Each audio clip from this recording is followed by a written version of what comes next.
Hello. Today in Attic Archives we remain with machines. This time we'll be looking at those magnificent behemoths, steam trains. And to guide us through the days of steam we have with us an expert. A very welcome return from Stuart Seller from Polmont. Stuart has brought with him film covering the 1950s and the 1960s when there were quite a lot of steam trains still on Scottish lines. Stuart, you're not just a steam buff, you're also a full-time railwayman. Yes, I work with BR at their headquarters in Glasgow. And you shot these on what? A UMIG camera that I purchased in 1958. Super 8 or Standard 8? Standard 8. So we're seeing film which is mainly the 60s? Late 50s and early 60s, yes. Now what are we seeing here? This is Glen Douglas, one of the locomotives restored to its original colours. In this case, the North British Railway bronze green, which is really a brown. One of the North British Glens. This is a Highland Railway example that was restored to Quaint colour. Yes, this is what officially was known as an improved engine green. Which takes some stretch of the imagination. Yes, it's not really green at all. As you can see, it's a yellow. Very handsome. It was one of the first 460s to be built in Britain. This is at Keith, where, in fact, the Highland Railway and the Great North of Scotland Railway met. And the special is being hauled on from Keith by the Great North of Scotland Railway restored locomotive Gordon Highlander in its green colours. Tell me, did every railway company have its own livery and all locomotives owned by them that colour? That's right. In this case, you see the Caledonian Railway example, number 123, in its blue livery. Now why, given that this happened after the nationalisation of railways in 1948, was British Rail willing to put this kind of money and effort into restoring old locomotives? Luckily, yes, we've got examples of all the companies, and that would not have happened had it not been for the initiative of the then General Manager of British Railways in Scotland, James Ness, who not only kept these locomotives but restored them into running order and to their original colours. So it's very much a thank you, Mr. Ness. Yes, if it hadn't been for Mr. Ness, part of this, part of Scotland's railway heritage would have gone forever. This is the Caledonian Railway locomotive on its way to Callander on a special train. A locomotive that has quite a history because at the end of the last century it participated in the railway races to the north from London to Aberdeen. That modest machine? Yes, yes. Did she win? That's a matter of debate, really. This is a good shot on a turntable. This is on the turntable at Callander, and it shows the large diameter single driving wheel. And this is also Caledonian Railway 123 towards the end of its career on the main line, hauling the two restored Caledonian Railway coaches into Edinburgh Princes Street Station. Magnificent machines, and each, it seems to me, with a very distinct character.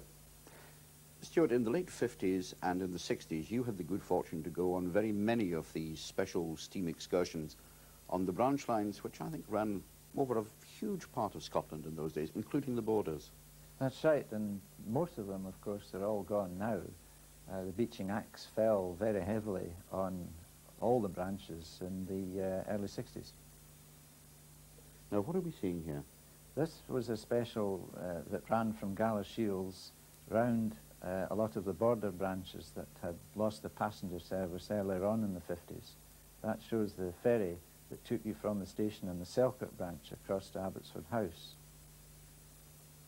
The black locomotive here, the same class of locomotive as Glen Douglas, doesn't photograph as well, as you can see, as the coaches did. The coaches were in the first British Rail livery of red and cream, and on this beautiful April day in 1959, the coaches came out very well, I'm glad to say. Now the black engine, that was an early BR colour, was it not? Yes, this was the standard colour for BR other than fast express passenger locomotives. Black with the lining there, as you can see. This is at Galashiels, having come back from Selkirk with the special, and taking the passengers from Galashiels, the branch goods from Peebles, having come back into station there, down to St Boswell's, had to run round the train again and go up to Greenlaw. A magnificent body of men. That's the driver, the fireman from Galashiels, and the guard, and the inspector from Edinburgh. This is Greenlaw itself, on what was at one time the Berwickshire Railway branch from St Boswell's right through to Reston on the East Coast Main Line. Quite a crowd. Were these excursions much sought after? Yes, they weren't as popular then as they are now. Just over 100 passengers in this particular train, a few spare seats, but luckily enough there to pay for the charter by the Branch Line Society of the train from British Rail. And of course from this grew the popularity in covering a lot of these branch lines. Do they have to pay their way? Yes, yes. Some of the bigger societies can sustain a loss on some specials, knowing that they've got some more profitable ones coming along later. That was Leaderfoot Viaduct, which is now listed as a historic building. And it's maintained? Yes, it will have two old L&R carriages sited there as a visitor centre soon. Now, is it still possible to do this run? Does this track exist? No, the whole lot's gone. The main line that you saw just a second ago there at St Boswell's, Kelso Junction, in fact, has gone. The branch along here to Roxburgh has gone. And at one time, the high signal, took you on to Tweedmouth on the East Coast Main Line. And this is the branch down to Jedburgh from Roxburgh. The whole lot was closed. The branches in the early 60s, and the Waverley route itself in 1969. And even the rail is up? Yes, all the track's gone. There's not a thing left, I'm afraid. So we're privileged, we're enjoying history. Well, unfortunately, you can't see any of this now, apart from the locomotive.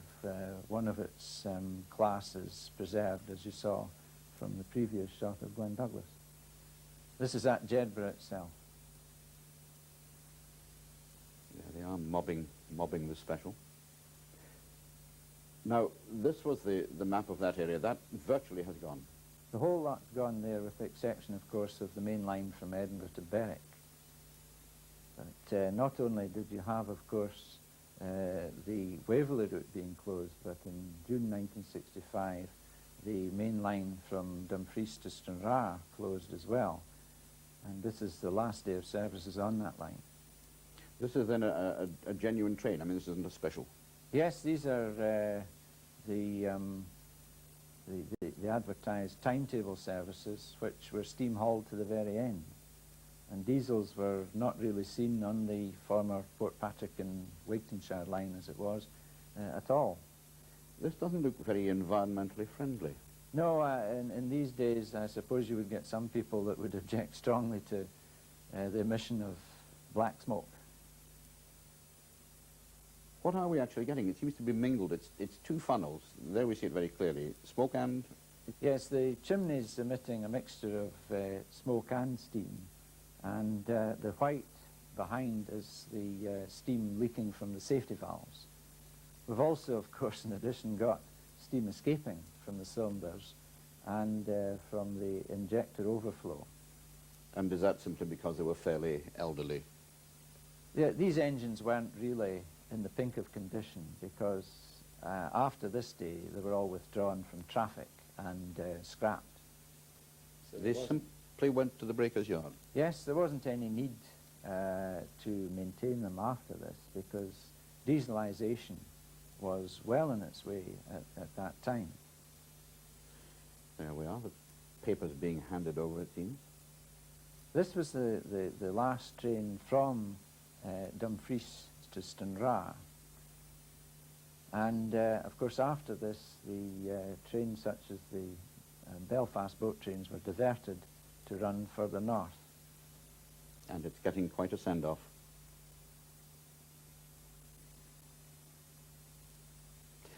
Stuart, did you have total freedom of the rails for these trips, to sort of go as you please? Yes, British Railways were very cooperative, in fact, and we managed to get permission for these specials to cover most of the branches, but there were some which weren't fit to carry passenger trains.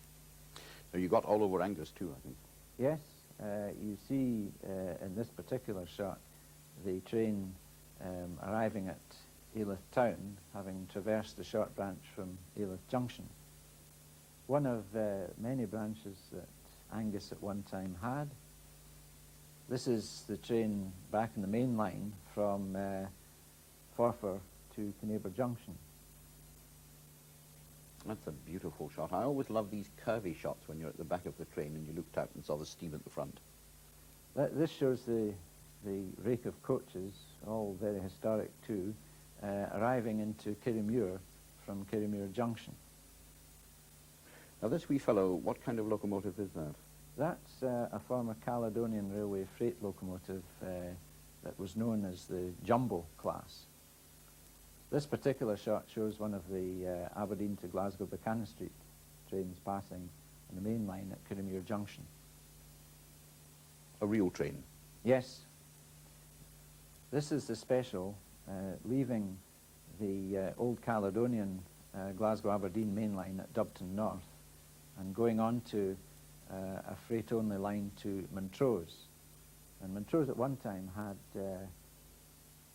two stations, the one that still exists and this former Caledonian Railway station. And the special you see here is going from Montrose up to Inverbervie along the coast. So all this scenery now is lost to us? Yes, this is all gone. I don't know if any of the buildings are left. This shows you the actual terminus at Inverbervie itself. Ah, a rival. This is Ian Fraser, a well-known enthusiast in the Arbroath area, who at this time had just purchased this traction engine and knew the special was going to be travelling from Elliott Junction up to Carmiley, and decided to race the train at one point, much to the amusement of the passengers, of course. Interesting combination here of two locomotives, smokebox to smokebox. Now, was that just to get it up the hill? Yes, it needed the two locomotives because at the end of the branch at Carmiley, there wasn't a rounding facility. That looks very stark and magnificent.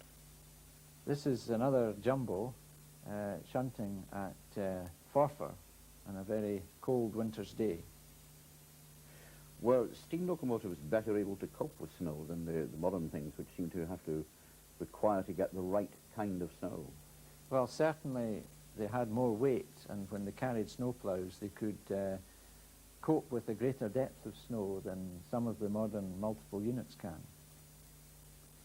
This is the branch goods on its way, as you can see, Racing a hare. raced by a hare, on its way from Forfar to Carriston, a branch that at one time used to go right through to Brechin, but was cut between Carriston and Brechin latterly. The passenger station still there at this time, and the traffic that the branch carried was largely potatoes and coal.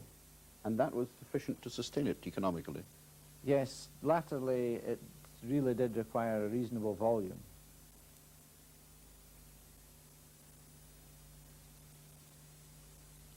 What is the arc above? What is that measuring? That's a loading gauge to tell you whether anything has been loaded out of gauge on a wagon, and obviously would hit over bridges and other structures. This is a special coming into Brechin, a station which had lost its passenger service some years before. Then coming back from Brechin to Bridge of Dun, and this particular train, which was a week's tour of Scotland, also went up the branch from Cooper Angus to Rosemount and Blairgowrie. No, that's the shot that says it all, doesn't it? Wreathed in smoke. So wonder the driver could see where he was going with that amount of steam escaping. And that's arriving into Blairgowrie itself. And that gives a very good idea of the service that used to exist. Almost every community linked to the railway system alas, now largely gone. Stuart, were your travels confined solely to Scotland, or did you ever manage to steam over the border?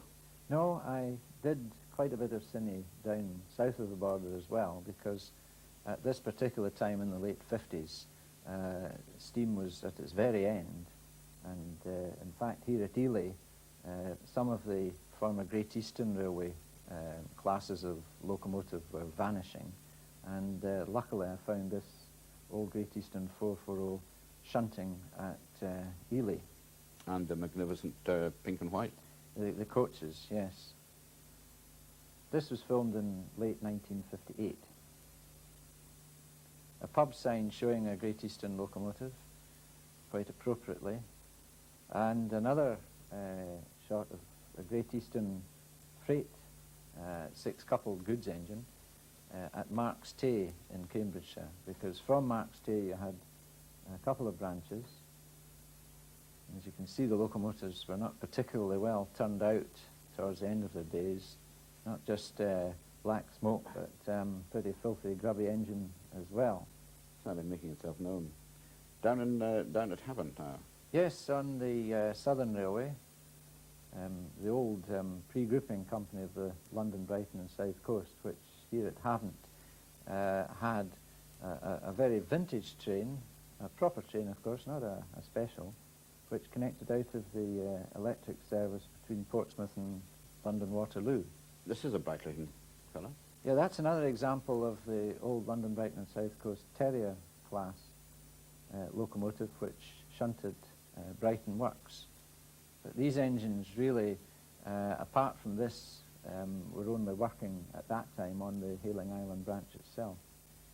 A little visit further up in Hampshire to the Longmoor Military Railway, where I'd spent my 2 years national service.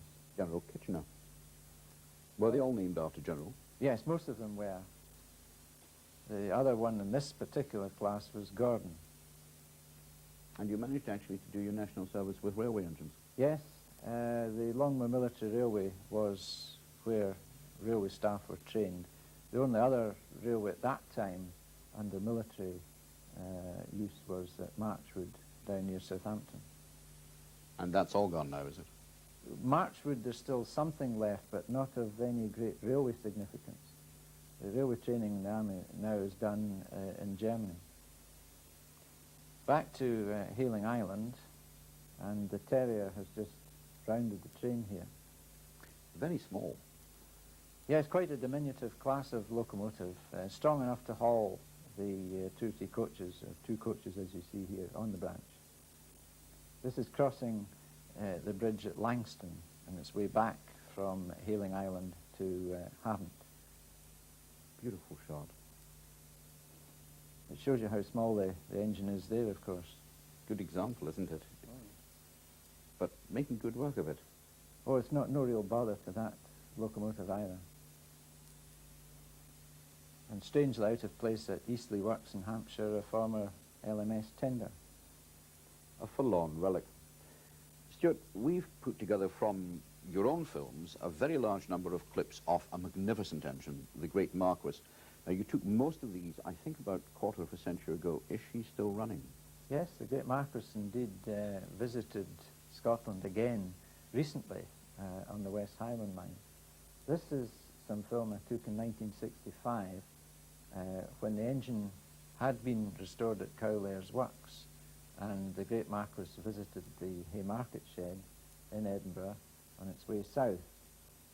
You can see that she's just been repainted into the apple green colours of the LNER, leaving the depot at Haymarket, and then she hauled not just a brake van but one other wagon which contained bits and pieces, some spares, round to Miller Hill Yard.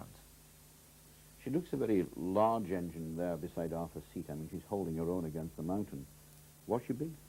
She wasn't that big because she had to be suitable for the West Highland Line, which required a little bit of speed, limited as it was in the West Highland Line, but particularly it had to cope with the steep gradients. She's busy there. So this is on its way the engine on its way from Miller Hill Yard down to the East Coast Main Line at Moncton Hall Junction, hauling a train of empty mineral wagons for Heaton, so that the engine was genuinely working its passage back down to Leeds, where the owner, Lord Garnock, stabled the locomotive at that time.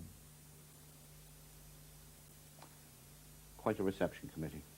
This is when the engine hauled a special up from Bishop Auckland to St John's Chapel on the old North Eastern Railway Weir Head branch. Now, the folk are obviously pleased to see her as a cameraman. Are you so pleased to see them? Sometimes you could see them far enough, I suppose, because they do get in the way. But I suppose that's inevitable, and if you didn't get people in the photograph, then it wouldn't be a genuine train, I suppose. But if there was such a thing as a people filter that you could put in the lens, then you'd avoid some of the clutter that you can get in such a shot as this. Stuart, I'd like to take you closer to your home ground now, to Bowness, in fact, where there is a railway workshop and a railway yard, which still, I understand, has quite a head of steam. Yes, this is all that's left in the central belt, really, of steam. And the shots here were taken in 1970, when we were acquiring some of the locomotives that are in the Scottish Railway Preservation Society's collection at Bowness. And of course, at this time, steam had finished in normal BR traffic, but we were lucky enough to get BR to allow us to move these locomotives with BR crews, of course, from Clydesmill Power Station, where this particular small saddle tank had come from, to our depot, which at that time was at Falkirk. And this is the locomotive shunting at the yard in Falkirk. How many locomotives does the Preservation Society have? We've got 20 or 30 in the collection now, but not all of them are in working order, I regret to say. This one's still working hard yet, though. Now, do people give them, or do you have to buy them, even at scrap value? This particular engine, the Wemyss Private Railway number 20, was purchased for a very reasonable sum from Lord Wemyss. The electricity board locomotive that you saw before was presented to us by the South of Scotland Electricity Board. This one's in good fettle.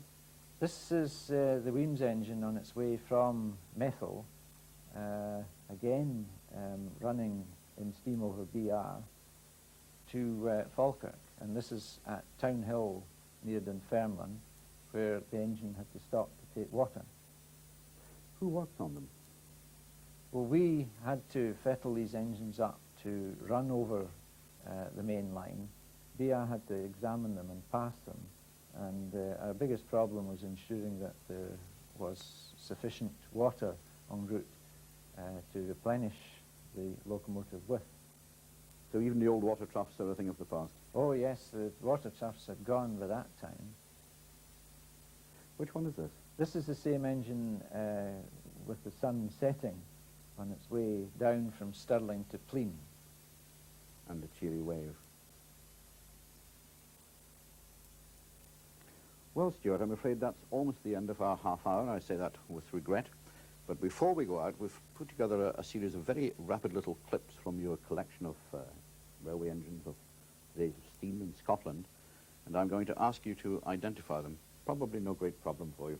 Which is this? This is the branch train from Grangemouth making its way up to Falkirk Grahamston, and at Falkirk Grahamston it ran round and went up to Polmont.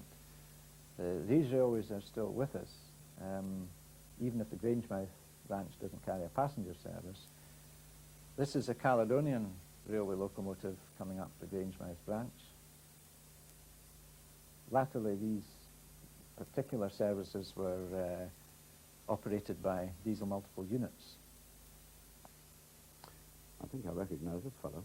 This is on the Waverley route to Carlisle, approaching Gore Bridge, an Edinburgh to Hoyk and Carlisle train. What class was that? That's one of the Gresley Pacifics from an A3 class. This is in the West Coast Main Line at Carstairs, the Royal Scot with Princess Coronation class Pacific. Back in Edinburgh, an Aberdeen to Edinburgh train with a former LNER Pacific, passing Haymarket Shed. Now this is quite an antique. This is another Caledonian Railway jumbo, but this time down in the Isle of Whithorn. And because on this occasion the branch from Mill Isle Junction to Garlison wasn't considered suitable for passenger vehicles, British Rail were kind enough to allow the train to operate with goods wagons. And probably given everyone the treat of their lives. Well, luckily it was a dry day, but everyone was quite happy. We've gone abroad here. Yes, this is a visit made to Wuppertal, to the overhead railway, and I never realized at the time that these cars that were used in the system would be replaced by more modern cars later on. And at that time there was still steam on the German Federal Railway system. Is this the way ahead? Maybe, but very expensive to construct, of course. And not if you have your way, no steam. Well, certainly not steam, but an environmental friendly form of transport. This particular train is an Aberdeen to Glasgow Buchanan Street 3-hour express with one of Sir Nigel Gresley's A4 Pacifics, leaving Stirling on a hot summer's day, hence the lack of exhaust. Beautifully raked. I mean, they look to be built for speed. Fastest locomotives in the world. Classic shot of a bygone age. A most interesting and enjoyable trip along branch lines which are now unhappily closed. Stuart, thank you very much indeed for letting us see your film. If you, like Stuart Seller, have a collection of specialist films at home, we'd like to hear from you. You can get in touch with us through the BBC in Aberdeen. Now I'm afraid we've come to the end of this particular line. So from me, with a hiss of steam, goodbye.